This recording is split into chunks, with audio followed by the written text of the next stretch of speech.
สู่ฤดูเกี่ยวข้าวแล้วซ่อมรถอยู่2 มื้อนี่มันเก่าเลยเนาะปีนี้ปีสุดท้ายแล้วนะส่งงวดเอาให้วิทย์เด้อบักหลาเด้อหลังจากปีหน้า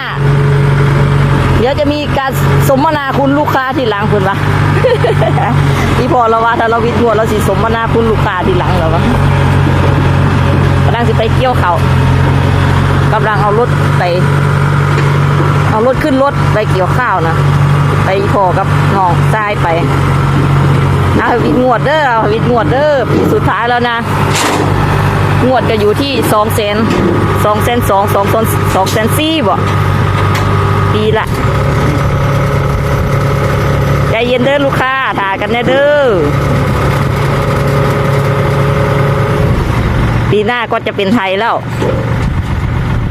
เพราะว่ามายืนยันไหม